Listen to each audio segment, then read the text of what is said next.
Hello, my witchlets, and welcome to another episode of Kitchen Witchery and Other Spells. I still haven't done the blog post from Monday's in bulk ritual, but that's okay. I've been very busy.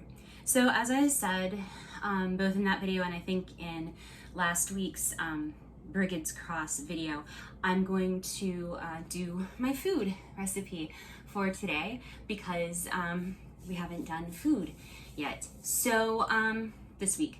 So I'm gonna make shakshuka, which is an Israeli breakfast dish. I believe it's Israeli. So let's go through with what we have here on the table. I have half an onion. This is just a white onion. We're gonna use half of a bell pepper. The recipe calls for red, but I don't have a red bell pepper. I just have green, so we're just gonna use half a green bell pepper. You're gonna need some garlic, fire roasted diced tomatoes, the garbanzo beans are optional. You can use garbanzo beans, you can use white beans, or you can use no beans at all, depending on what you want to do with it. I'm pretty hungry and I didn't eat a lot yesterday, so I'm kind of trying to make up for my calories here. You'll need some hirasa paste, smoked paprika, which is optional, cumin, which is not, 4 eggs, because this makes 2 servings, and you'll eventually need a handful of spinach, which I have to find in my refrigerator. It's either gonna be spinach or it's gonna be mixed greens, whatever. It's all gonna taste good because this is probably Cameraman Ken's and my favorite dish for breakfast because it's just got so much flavor and it's always delicious. So I'm gonna go ahead and get these finely diced and finely diced. Gonna finely dice those, and we'll be back once we're ready to get things started and get everything reframed. Alrighty, so we're back at the stove, and what we're gonna do is we're gonna start with a skillet that you actually have a lid for. You're gonna need a lid for this. We're gonna start with our diced onion and bell pepper, tablespoon of oil, medium-high heat. Once that is hot, you're gonna go ahead and put your onion and green or red or whatever color bell pepper you're using into your skillet.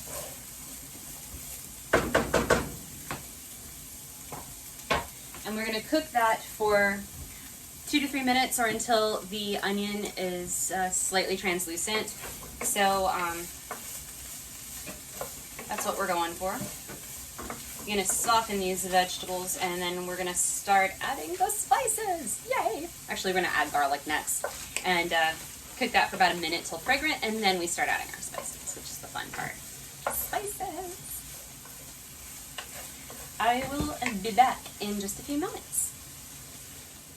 All right, so we're back. This is actually gonna take about 5 to 7 minutes to get your onions the way they're supposed to be. You take your garlic, you add in your garlic. Remember, it doesn't matter what the recipe says, you're measuring with your heart when it comes to garlic. We're gonna stir that around a bit, let that get fragrant.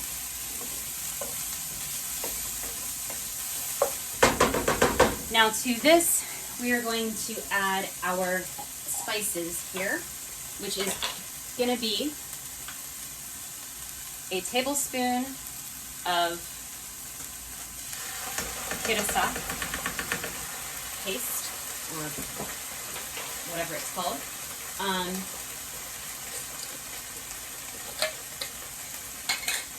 A 1/4 teaspoon of cumin, and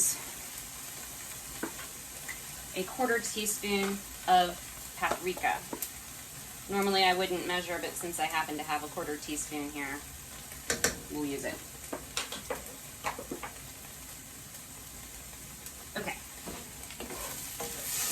All of this gets mixed together, and you're gonna cook this for about a minute or so until it becomes fragrant, which, by the way, it does not take a minute for this to become fragrant. This is already very fragrant.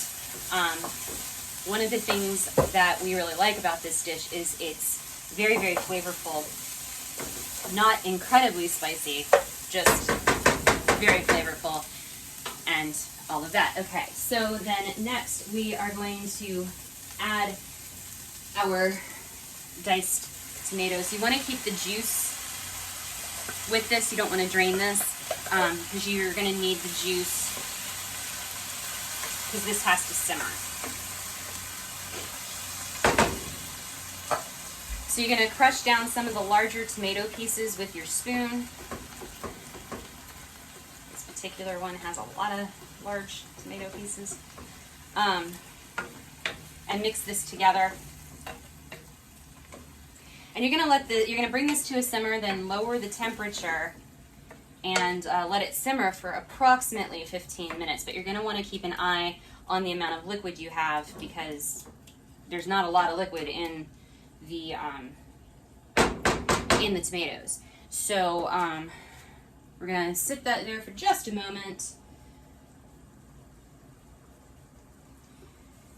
So it's 15 minutes or until it is thickened. So since I have nothing to really ramble on about for 15 minutes, I'm gonna go ahead and pause and we'll come back once we're ready to do the next step, which is the spinach and chickpeas. All right, so our stuff has thickened. I'm not quite sure how to help you with that. Our stuff has thickened and it's not quite been 15 minutes, but that's okay. So to this, we are going to add just a handful of spinach, just like that. Doesn't take much. And our can, I believe it's a full can. Nope, it's half a can. Half a can.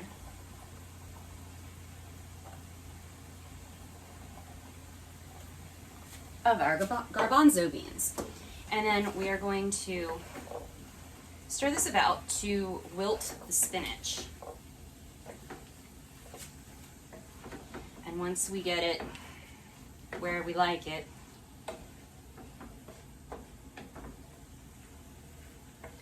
this pot really is too big for this particular thing, but it's the only one I have that has a lid. So, full disclosure on that. Okay, so what we're going to do is we're going to kind of even this out here. And we're going to make 4 wells, which never really works for me. But hey, I try.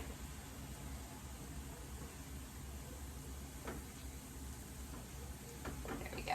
And into those 4 wells, we are going to crack 4 eggs.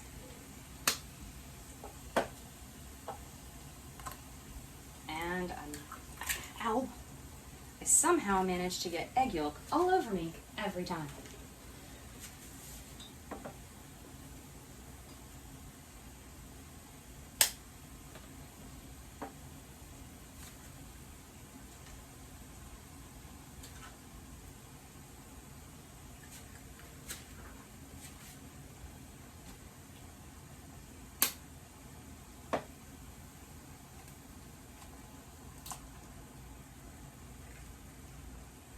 Fascinating content, isn't it? Watching me break eggs.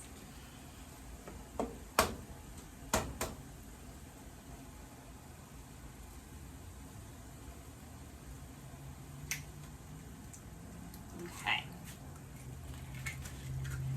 Now at this point, what we're going to do is cover that and let it cook for about 5 to 8 minutes, depending on how done you want your eggs. You want the eggs to be set, but you want the yolks to be liquidy. So we'll come back and we'll show you how it looks. All right, and now it's time to serve up. So we've got our plate. You can sprinkle feta cheese crumbles on it. That's how I like it personally. Ooh, that's more than I need. You can use parsley. You can use parsley, basil, and feta, whatever you want to do. It's up to you. It's all up to you. And you can serve it with crusty bread. I chose gluten-free sourdough. I have a plate of olive oil and balsamic vinegar with some Italian herbs mixed into it. And this is pretty much shakshuka. Shakshuka. Like I said, it's one of my favorites. It's got a lot of nutritional value to it, and if you want to make it even lower carb, just eliminate the beans and don't serve it with bread. And that's pretty much it. So I hope you guys enjoyed this video. I'm very hungry, so I'm about to dive in here. But if you liked the video, give me a thumbs up. If you didn't, give me a thumbs down. Either way, leave me a comment. Let me know what you like, what you didn't like, what you'd like to see coming up in the future. I mean, I have ideas, but I want to know what you want to see. And make sure you've subscribed to the channel and you hit the notification bell so that you know when my videos come out, because this week it was a little different. Also, check out my blog over at Patreon. It's patreon.com/KWOS. If you decide that you like my content enough to support me, if you start at the $5 level, you actually get exclusive Patreon-only content that is up there. So I've got some fun videos and such. Cameraman Ken joins me for a couple of them and everything too. So head over there and check that out. And if you're interested in some of the stuff that I sell, you can head to my website, kwos-food.com, and check out the shop. I'm still trying to add stuff, so I mean, it's not everything that I do. So if there's something in particular that you want, just message me and I'll see if I can make it. So thanks again, and we'll see you next time.